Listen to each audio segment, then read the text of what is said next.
Plusieurs en parlent, c'est l'actualité.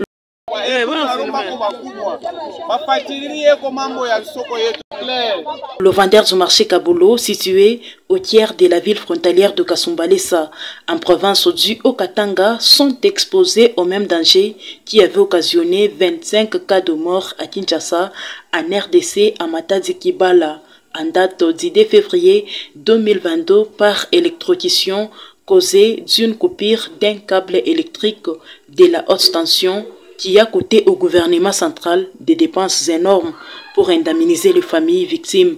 Appelé en toute urgence ce samedi 13 avril 2024 par le marchand du marché Kaboulo, Maître Nixon. Aujourd'hui, parce que aujourd'hui j'ai reçu encore une autre foule. Venir au nom, c'est vous parti au pouvoir, c'est un peu de faire quelque chose.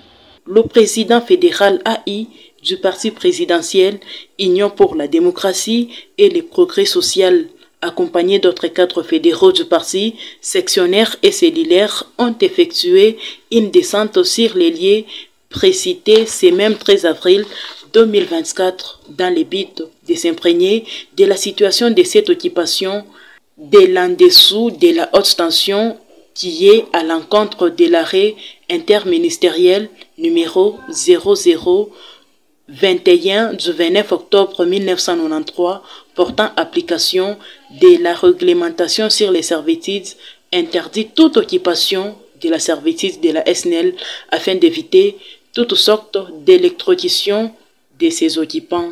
Le président AI du parti au pouvoir, Maître Nixon, en délégation, a visité différents blocs du marché où les vendeurs se sont exprimés à tour de rôle.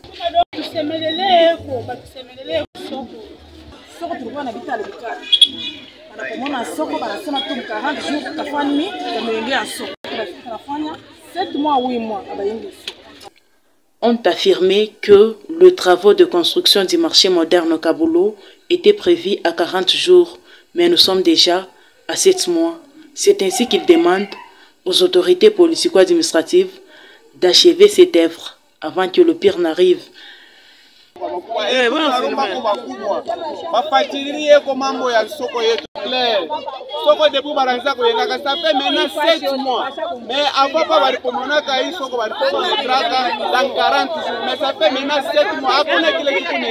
Après avoir écouté ces commerçants, Maître Nixon s'est livré à la presse. L'État ne peut pas l'indemniser. Celui qui occupe et celui qui fait occuper doit nécessairement être poursuivi sur base de l'article 205, 206 et une lecture combinée avec l'arrêté interministériel que je viens d'en faire allusion.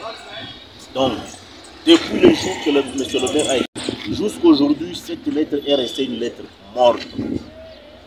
Je vous confirme que Kasumbalesa est considéré actuellement comme une prison à ciel ouvert.